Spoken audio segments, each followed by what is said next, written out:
welcome to Warp My Tardis podcast.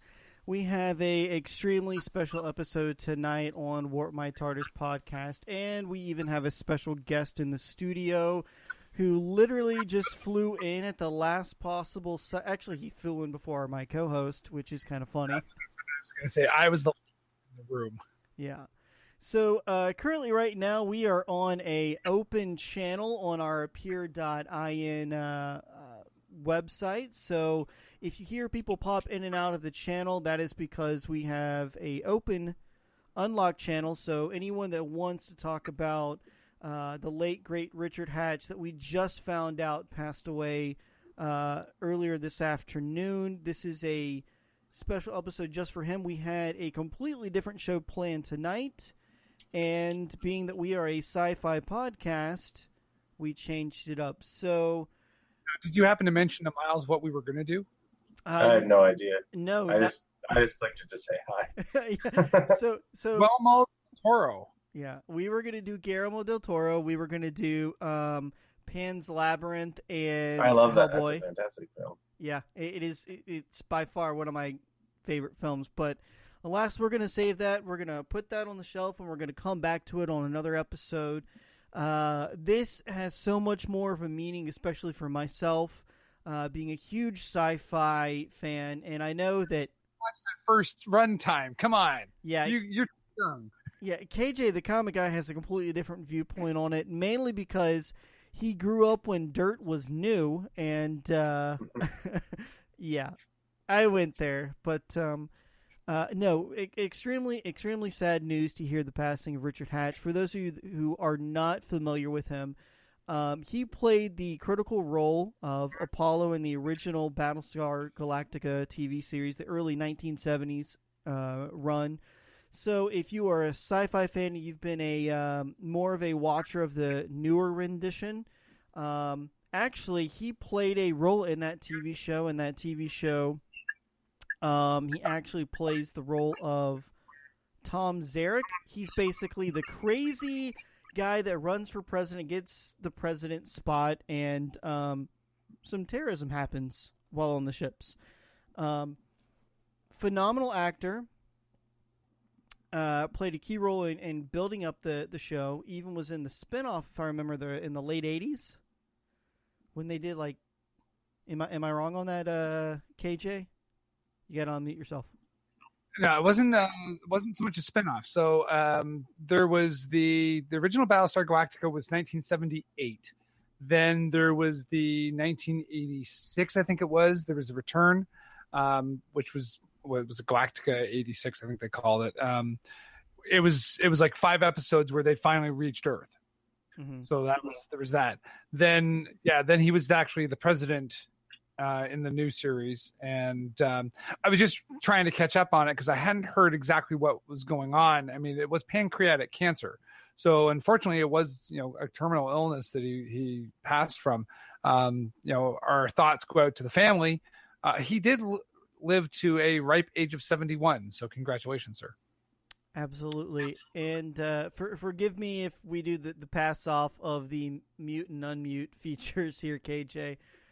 Just pay attention to your window. I know we're getting a little bit of audio feedback between the two of us. Don't know why that happens, but it's just a feature that we have. Well, I will say this. I've listened to the recordings from the last 2 episodes we did where we thought we were getting feedback, and the episode audio is clean. So there's no echo there. It's something that's just latent that's going on back and forth in our headsets.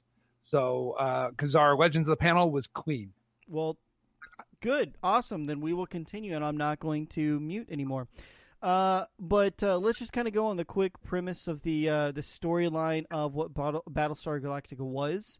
So for those of you that haven't seen the old or the newer version of the TV show, essentially humans have created robots that have created their own artificial intelligence and their own consciousness, so to speak, and they basically want to completely branch off and do their own thing, and then they learn that, or they believe that, humans, they're kind of the problem, and they end up revolting. And when they think they have when the humans think they've gotten rid of all of the revolting robots, Then the Cylons kind of come back and have what I like to kind of place it as is like a Pearl Harbor. You know, they come, damn toasters. Yeah, those damn toasters. They come in and they basically destroy the fleet that they know of and their defenses. And basically, you have these ships that are essentially lifeboats that have thousands of people on them, and now they're running. Humanity is running from the Cylons, and they're trying to go back to their original world, which is Earth. They have humans have pretty much colonized planets so far out that they've even forgotten at this point about their original planet, which was Earth. Which is a whole Mormon thing, which was the purpose. Because in Mormonism, it's the idea that the whole like soul and celestial thing is actually like in space. You know, people get their own planets to populate and stuff, and that was the intention of the writer, was to kind of get like his sci-fi vision of his own theology into Battlestar. So he kind of used the, you know, tech betrays us plotline to set up his Mormonism is true kind of universe. Which is really interesting because it sets up a story that completely scares, you know, 1970s watchers, and they basically, they're watching a TV show where they're starting to see technology in its time becoming more interactive and more in depth and just completely inclusive of our everyday life. You know, flash forward to today, and we all have smartphones in our hands. We're absolutely glued to our computers. We now have objects such as Alexa, which is created by Amazon, that listens to our every word, orders stuff for us. One of those. I have one of those. I don't have a Google. It's like Carl Sagan once said, you know, we're creating a society based around science and technology where almost nobody understands science and technology. And that kind of transition started to happen in the 70s, because the 50s and the 60s was kind of the atom age where everyone was still kind of, oh, we're going to the moon, everything's awesome. But then all of a sudden it started to be used for war, and it started to be too complicated and changing the economy. And that's when the fear started setting in. And you can see that beginning in the 70s. Yeah. So isn't it an interesting point, though, Miles, because this actually leads back to Beyond the Gold Rush in some ways. Because to me, I look... Right, and the philosophy of science is gone, because and theology's taken back over, or philosophy is taken back over, and you know, science, the scientific method and principles are gone. It's kind of, you know, we're aiming towards the same thing eventually, I think here. Yeah, my book was supposed to be a fantasy, but it seems because of certain political changes that have happened recently that it's not anymore. So here's an interesting tidbit for you that I just looked up. How old was Richard Hatch? 71? Yeah. How old was Lauren Green when he passed away? I'm just going to say 71 since you brought it up. He was 72. Oh, well, I guess that's close. Lauren Green, who was Admiral Adama. Yeah. Right. Yeah. He was 72 when he passed away in 2015. Wow. And Richard Hatch is 71 in 2015. That's crazy. So here he was, father and son, and they were only 2 years apart in age. That is crazy. Now, you want to know, here's the other really scary part. Dirk Benedict is also 71. We can't lose Starbuck, too. Oh, my God. He's kind of a jerk, though. I talked to him at ECC. I don't know. He's Starbuck, though. I mean, come on. He's pretty sexist guy, man. He was face and he was Starbuck. I mean, how can he not? He was mad that they made a girl Starbuck in the revised BSG. It's hot. Why do you care? It doesn't matter. I can see where Miles is definitely going with this one, and you know, they always say that you should never meet your heroes in person, because then you find out that someone can be like that, and it's really disheartening, especially when you're like, you should be like the best of the best of the best, and you're like a jerk. I don't even want to talk to you. Mark Hamill is, though, man. Mark Hamill's the best guy. I believe Mark Hamill is still up there. I've yet to see him in person. I met Fillion, and he was kind of awesome. That's cool. Mark's just such a great ambassador for Star Wars. Like, he's read all the EU and he knows it, and like he makes jokes about it, and like he really cares about Star Wars a lot, and like tries to be both funny about it but also respectful. And so he's the best steward you could really have of that mythology. And it's when you think about it, because Battlestar Galactica has not had the same kind of following. It's basically been 3 full series. And I mean, the last one, the latest incarnation, lasted for 5 series. Yeah, and they went away and then came back, which I guess the original did too, kind of, but the original not to the same extent. Well, did 3 seasons, went away for about 12 years, then came back. Yeah. Whereas they did 4 seasons or 5 seasons, went away for 1 season, did that retro look. What was that? I'm trying to remember what they called it. There was the web series that they did. There was also Caprica. Caprica. Yeah, Caprica was a spinoff. I watched literally 20 minutes of the first episode, and I had something else. Sex club virtual reality thing. Yeah, I watched, like I said, the first 20 minutes of it, and was like, okay, I'll come back to it when I have time, and I've yet to watch a single second of that. But getting back to what we originally came here to talk about is the great Richard Hatch. He was a pioneer when it came to acting and especially storytelling with that of Battlestar Galactica. We've all talked about how essentially it's had 4 renditions. You've had the original, you had the, I guess you would say the original 2.0, and then you had the series that we all know of that was on Sci-Fi that became very popular as well. And then, of course, you have Caprica that we just kind of talked about. So we all kind of just talked a little about the fact that some of the roles were changed. Some of the casting was changed. You mentioned that Starbuck became a female role in the new Battlestar Galactica. I actually enjoyed that actress. I like that. I didn't grow up in the original Battlestar Galactica time frame like KJ here has. So for me, it wasn't that.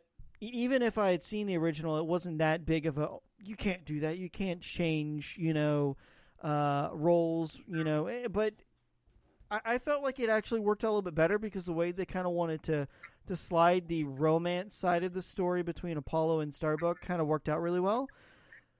The storyline did definitely change a good bit nearing the end of the newer Battlestar Galactica from the original. But it has 2 endings, right? It does. It has the we find Earth and it's barren ending, and then they have the okay, let's go back, and then there are angels maybe ending.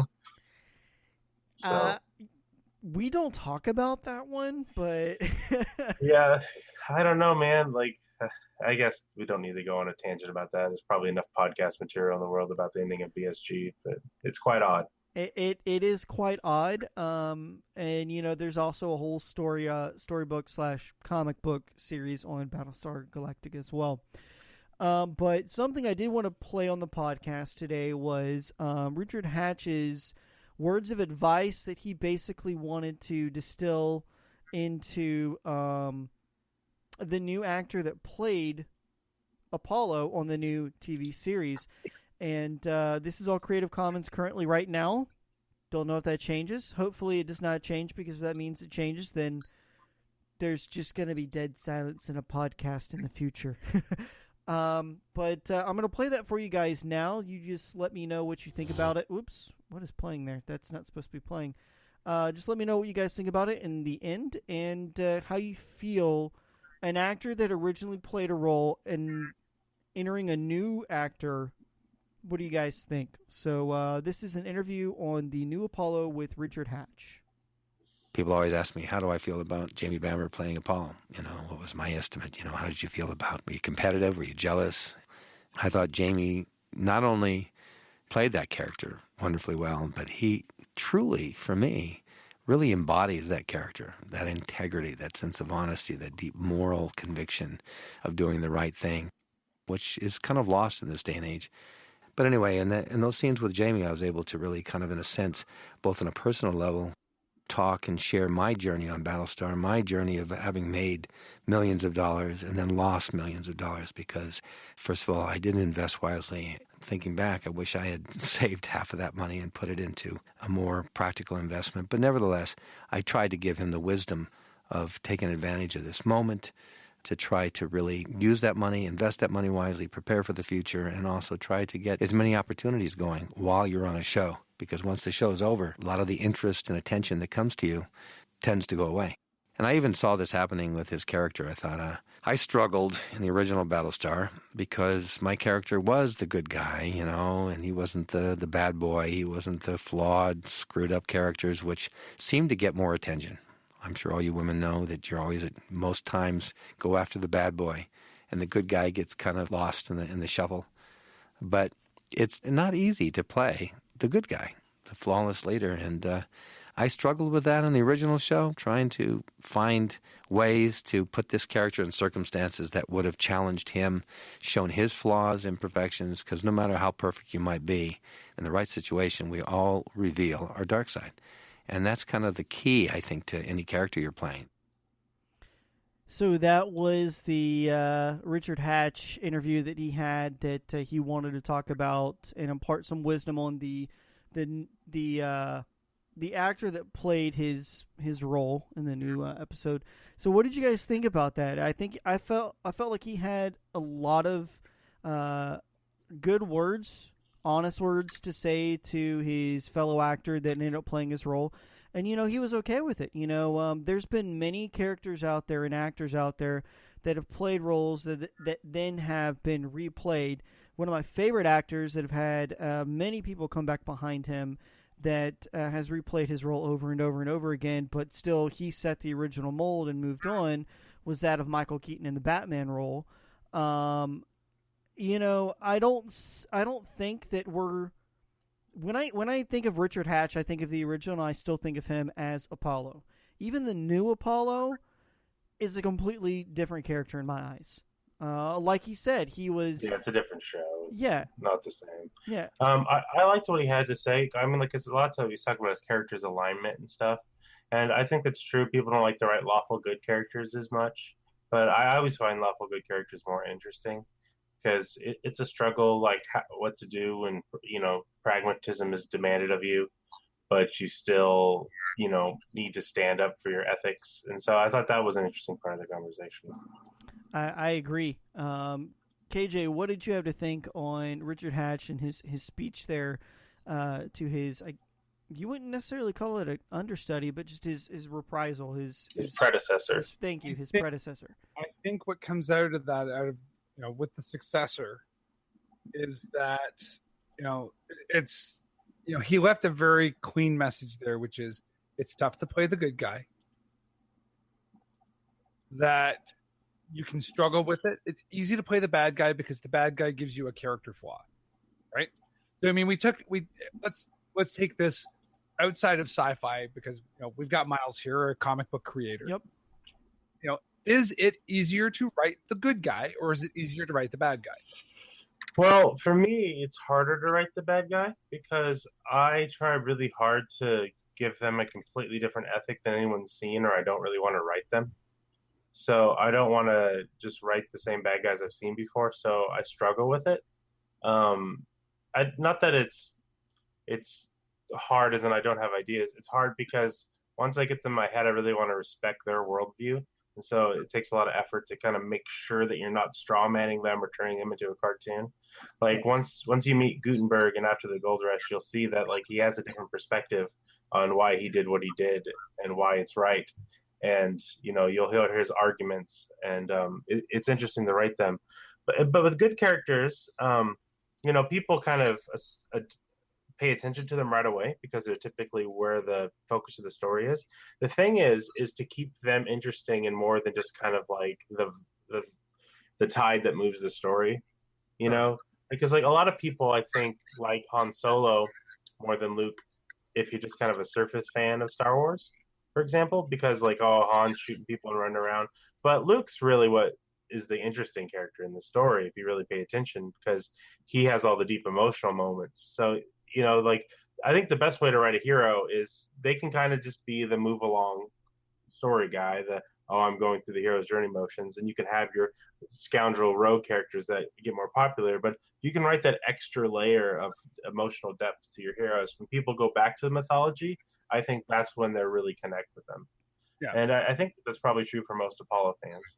Yeah. So, I mean, if we go back and look at Battlestar, the original Battlestar Galactica was truly a story of Starbuck and Apollo. Yeah.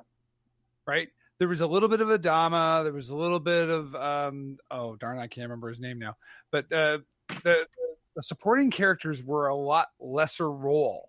Yeah. When the new BSG, it was a much more balanced cast. It was a full ensemble cast. We spent more time worried about, Admiral Adama. We had more worry about Gaius Baltar. On with Starbuck and what was going on with Apollo. We had more interest in what was going on, what the frack was going on with the other supporting characters. The crew chief. I mean, they would even go to extend the storyline out to where, they'd go back onto Earth, or not Earth, but their home planet, and they do a backstory. There was a lot more story to the Cylons. Yeah, and the background of the Cylons and the advancement of the Cylons, especially the more advanced, what was it, Cylon 6000 or 3000, whichever the advanced model was, the one that looked like a female human. That was 9, I think. 9,000? No, I think she was just 9, because they were just numbers, single numbers, if I remember, like 9 and 6. But the whole thing there being that, there was a lot more depth to the story and the background of the Cylons that actually makes you think, you mean that these people that look like humans could be Cylons, but don't know they're Cylons? Yeah. So we all might be Cylons. We all might be robots. What the frack? That was something in the writing and the storytelling that I enjoyed, because, I mean, it may have not played a huge critical part or in comparison from the original, but, when watching the episodes, because I watched them as they came out in the new episodes, I enjoyed going, that little twitch, that like no remorse there that person just had. Are they a Cylon? And then I would go back and I would just hatch in my head and different storylines and throwing stuff off. Could they be a Cylon? Which was fun. It was always fun to kind of try and predict what the next episode was going to be. But as far as the storyline goes, I still felt like I'm a huge lore person. I love history. I love ancient history. I mean, just tying things together, mythology, stuff like that. So I love the general story of them going back to their history and trying to find these clues or whatnot to try and find their way back home. I like that idea. I felt they could have added more onto the storyline, but I understand that they had to add more fluff into the show to keep it going rather than just do that, because they were trying to add something that was going to turn into 4 or 5 seasons, where they probably could have done everything in 2 seasons based on that storyline that they were originally going to play. And I felt that was their filler. That was their, everything else. So coming back around on it to the original question, which was... Sorry, I was sneezing. The original question had to do with my thoughts on the interview. It actually demonstrates that Richard Hatch had not seen enough of what the story was supposed to be for the new series when he did the interview. Because he's assuming in that interview that, you're going to go through the same struggles I did because I was the key character in this show. But when you look at it, Apollo wasn't the key character in the show. On the ensemble cast, it was more balanced. There was actually, I think, more of a structure was put around Starbuck than there was around Apollo. Yeah, Starbuck's the star in the new one. There's lots of major roles, but she's the star. Right. So I mean, it's they changed the balance of power when they redid the show to the new version, and I don't think that Richard Hatch had seen enough of the script and what the storyline to be able to realize, oh, this is a completely different story and a completely different approach to what I dealt with when I went through this. Because the message there is you're gonna go through the same struggle I did, and I don't think that the show was nearly the same. It was a very different show, and I enjoyed it actually, I think, more than I did the original. The original was kind of cheesy. Let's face it. It's very campy, but that's okay. Okay. mean, one of my favorite scenes in the whole thing is when they have to go back in the new series, when they go back to the old Viper. Yeah. The original Vipers from the 78 show, which was kind of like, dude, that's awesome. I mean, essentially what they did there was, all the new technology was tied in with, basically getting hacked or having viruses in the suns being able to take it over, and having this non-integrated technology, basically the Battlestar Galactica. Wait, they stole this. It's from Robotech. I mean, they had to make it true to the original at some point. They couldn't make it so far-fetched, new, shiny, and all that kind of stuff. They had to go back to some of the old stuff that the original watchers could go and put their hands on and go yes or no. So they were. The tech was pretty grounded in the new BSG. Yeah, I mean it was. They were having issues repairing it because they didn't have the old stuff to repair it. So they were pretty much, breaking down parts and pieces and wiring from the Battlestar. They were basically just completely ripping apart the ship to trying to fix other things, and they had a finite amount of resources because they were out in space, which I think was much more realistic than what we saw in the original series, where it seemed like every time they turn around, they'd run across traitors. Yeah. I mean, they did what Star Trek Voyager tried to do, but Star Trek Voyager stopped caring halfway through. Yeah, I would agree.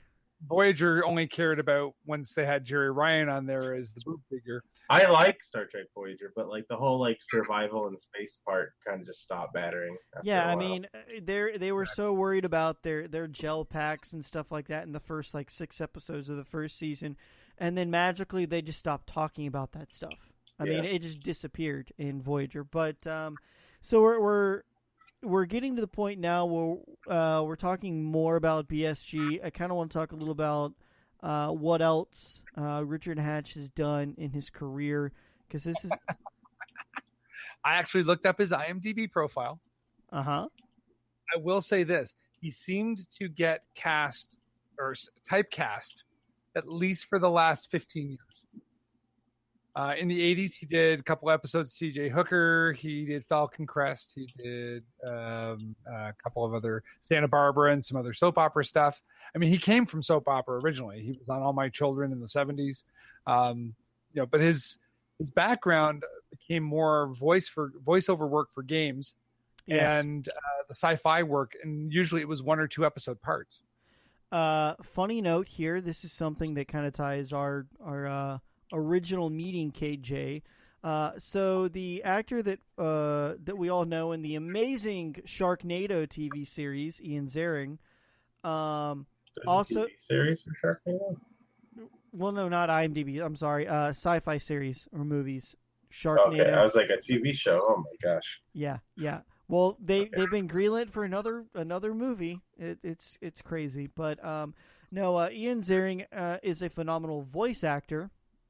Let's not really talk about his actual acting, but one of his roles that Ian Ziering played was the voice actor of Edison Trent in the Freelancer series that was written and directed and created by Chris Roberts, who was doing Star Citizen. So when they were originally casting that, Richard Hatch was the original character actor that they wanted to place, but he was busy filming something, he couldn't do it, and then they got Ian Ziering. And honestly, I think it would have been better if they would have flipped that role. But this was kind of like a quick blow, the sudden passing. Well, let's face it. For us, it's a sudden passing hearing about it. But the reality is, his family had been addressing this for at least the last couple of years with pancreatic. It's not it's a debilitating. It can be a long disease. I think that he'd suffered with pancreatic cancer now for about 2 years. Yeah. I mean, he definitely was not diagnosed with it when he was filming the new series, at least to public knowledge. But scary part here is that there was several movies in post-production, several completed movies that are still coming out. Dragons of Melgore was announced. He's playing Richard, his own name. And The Dark Zone, he was going to play Lieutenant Parker. again, also unannounced. And then Axanar, who's playing Commander Karn. I have no idea what the movie is. I also see here that he was set to be in a Star Trek fan film. Yep. Which is what that is. Yep. Oh, is that what that one is? It's TOS era Star Trek fan film. Okay. Yep. So yeah, I haven't been picking up on that stuff. I apologize. I've only watched one Star Trek fan film, and I enjoyed it, but I mean, obviously, it's not a. Oh. Yeah, this is Garth, the legendary Starfleet captain, and his crew during the 4 years war with the Klingons. Yeah. So he's played it. Kalis, probably. Yeah, he's played a few roles. He also kind of ventured into the steampunk genre briefly. When I went to San Diego Comic-Con, there was a group of steampunk YouTubers. Did you have fun with that? Was that fun? San Diego Comic-Con? Yeah. Yeah, I mean, I had fun with it. I mean, it's San Diego Comic-Con, but I mean, that question can be answered in different ways. I just wondered if you enjoyed yourself. So here's the thing that bugs us. He shows up, he happens to have a press pass on his luggage bag, and it's like, oh, you're press. You have to sign this non-disclosure agreement. So, every single time. And on next week's Legends of the Panel podcast, there's going to be an epic rant about the TV show Powerless. Oh, okay. But we have to see episode 2 tomorrow. Yeah, that's anyway. I was privileged. One of the persons in the crowd, anyone could have gone and saw this. To have seen Powerless, the true pilot, the original pilot that they pitched to networks. And when they said they got picked up, this is the pilot, this is what's going on, this is what you're going to see in the fall. We're like, yes! And then I watched it, and I was like, this wasn't the pilot. This wasn't even the first episode. There's not even the same actors and actresses in here. What the network got in there and just basically said, bend over and just take it, because that's how we want to make it. I'm gonna write that down. I'm gonna repeat that later on. Bendo. Okay, anyway. But yeah, San Diego Comic-Con did a whole show on it. On if you want to go there as a fan, if you want to go there as someone who is like part of the media, if you want to go there as a person who wants to get a table and all that kind of stuff. But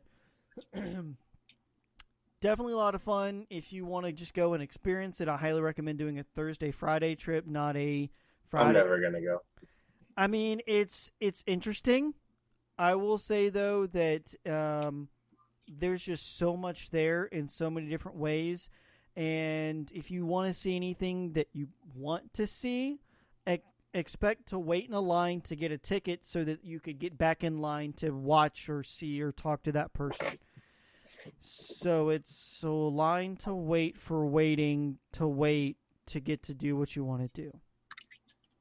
Yeah, I don't know.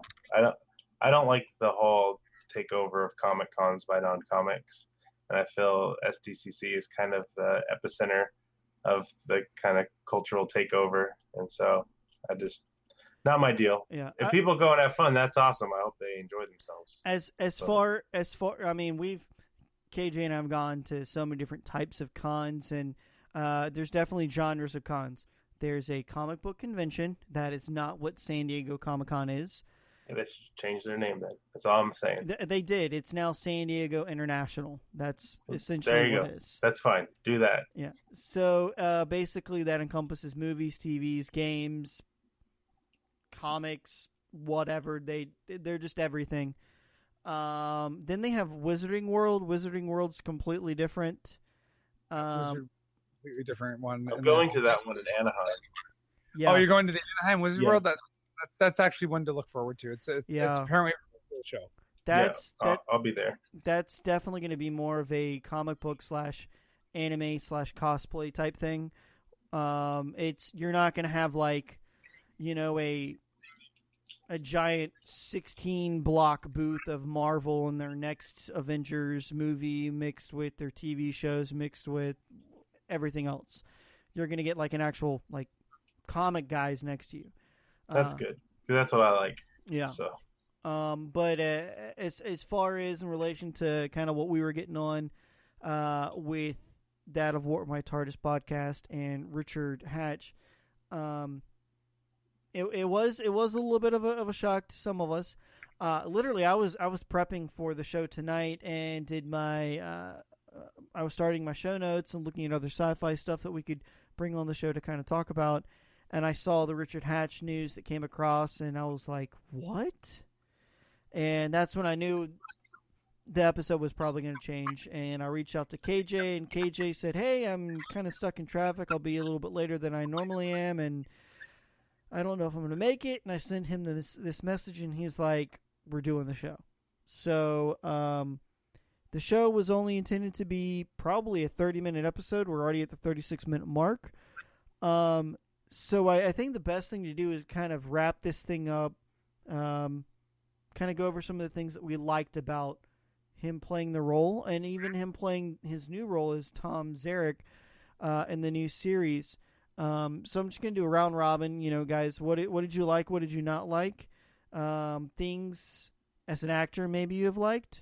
So KJ, I'll kind of start off with you, and you got to watch the original series when you were like 10 and Dirt was being formed. So really, dude? Seriously? Yeah, I'm going to throw you in the bus as much as I can. I still don't take my Century Silver like you do. Richard Hatch was the hero of the show.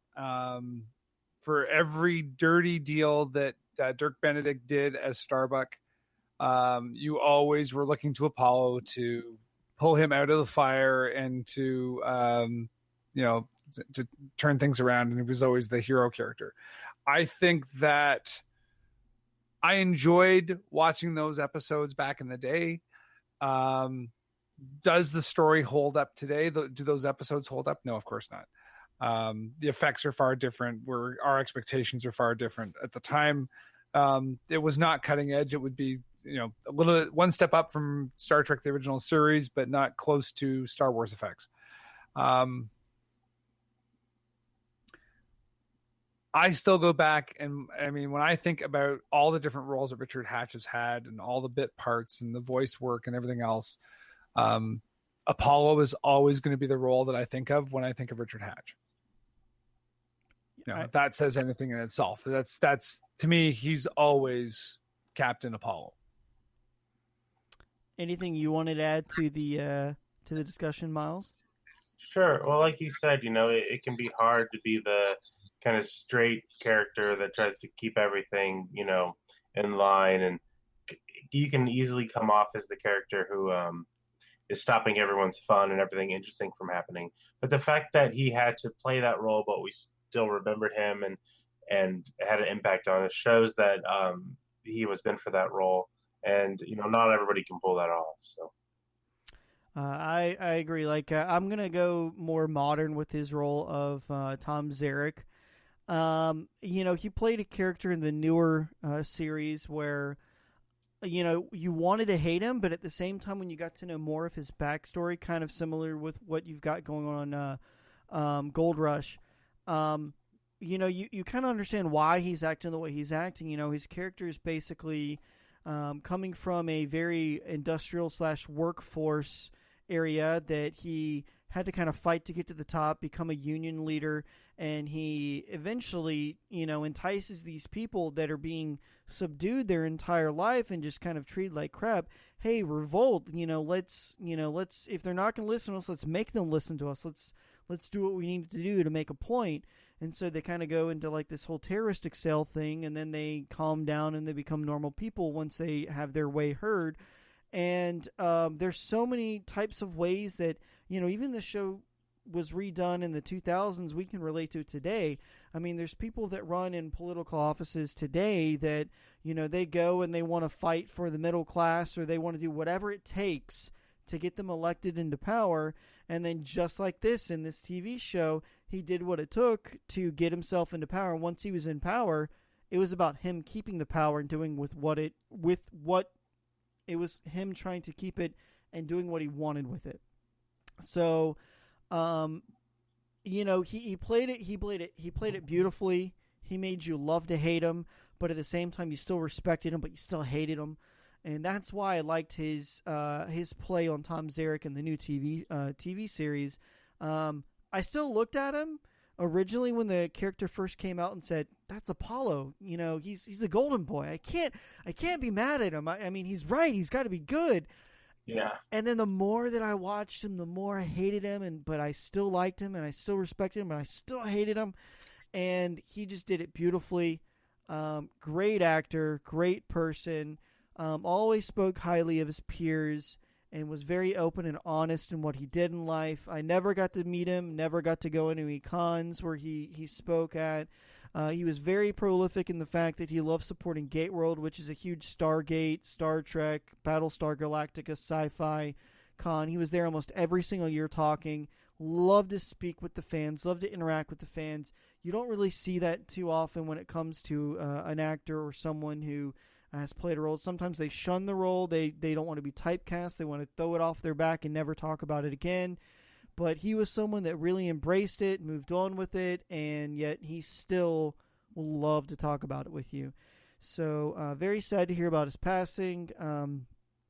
Zerak, Mr. Hatch, you always be remembered in my book, my mind, and I will definitely be completely re-downloading all of the Battlestar Galactica series and rewatching them in order as they come back out. So, Richard Hatch. So long, Space Cowboy. So long. KJ, anything else you wanted to say before the end of the show? No, I would just use my usual, but we'll get there. Well, for those of you listening to the Warp My TARDIS podcast on the Geek Culture Cast Network, thank you so much for listening and this week on the show. Again, this was a special episode where we changed our mode and kind of did a memoriam for him. If you like this, make sure you retweet it, you like it, you subscribe it, share it with whoever you want. Always use the hashtag GCCN tag, and be sure to follow us on at Warp My TARDIS, at Geek Culture Cast, and of course at Legends Panel on our Twitter handle. So with that said, I think it's about time to end it. KJ, what do you have to say, sir? As always, read more comics, watch more sci-fi, and tune in to Legends of the Panel next Tuesday evening, probably a Wednesday posting, on the same channel, Geek Culture Cast Network. Miles, thank you for showing up and hanging out with us. And, happy to, guys. Little thing. And, we might have mentioned on Legends of the Panel this past episode, the week ago episode, that it's like, we might as well just give you your own seat on the show. Yeah. We were joking about this, no joke, because funny. You're our most prolific guest. We talk about you on the episode, and then we talked about Australia, and it's really funny because Australia was messaging us, and I didn't even realize it while we were recording, and now we have something going on with Australia again. And then while we're talking about you and talking about them, you just randomly stop in the show for tonight on Warp My TARDIS. So what is going on? Your ears must be burning. I got little satellites that go around. Tell me what's going on. Obviously, you and Scout have got something going on here. I don't know No, I've just been really busy, guys. I've been organizing the March for Seattle stuff and the March for Science up in Seattle. And so I just been kind of swamped with that, and I saw you guys were live, and I just needed a break and thought I'd come talk to you guys. So, well, hey, you are always welcome for a seat on the show anytime you want. Any projects you got, you're always welcome on the show. Thank you so much for dropping in tonight. It truly was a pleasure. Unexpected. Literally, I just opened up the entire Peer.in seat, and I have a window pop up, and I'm like, that dude looks familiar. And then you talk to like, that is Miles. I knew it. I knew it was Miles.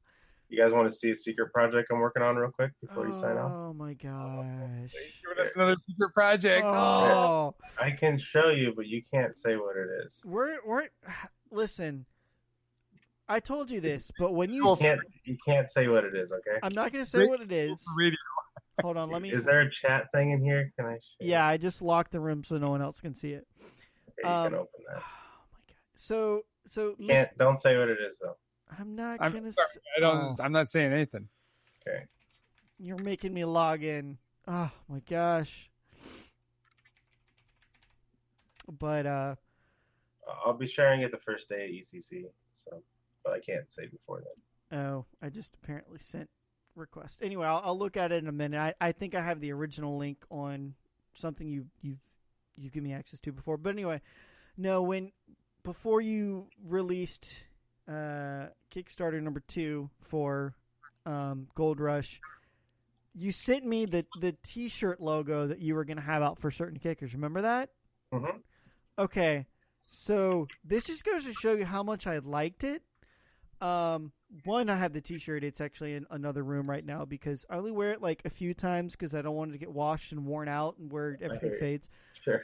But the image that you sent us was my background image on all 3 of my screensavers. Oh, that's nice to hear, man. Thank you. Since the moment you gave it to me. No. Here's where I'm going to come knock on your door now and be like, okay. So, I can turn off all of these monitors. And I have a new background now that I replaced probably, no joke, in the last like 2 months. So up until 2 months ago, that was my background image. But when I still turn off my monitors, that image is burned into my. I mean, like the outline and everything. How does that have you? What kind of screen do you have? I have 3 different monitors, but you have to remember the image that you sent me was white on white with the outline and everything like that. So, I mean, you can still see it when I turn off the screen. When I have the screens on, you can't see it. I just thought we'll do a burn in. You can get a burn in, but it's like I've got this sitting right here beside me, and it's going up on the wall. Yeah, I like that one a lot. I really like this one. It was one of my favorite images from the whole series that you did for the second book. And then I like that too. Yeah, Natasha did that. She writes a Viking comic that's really good.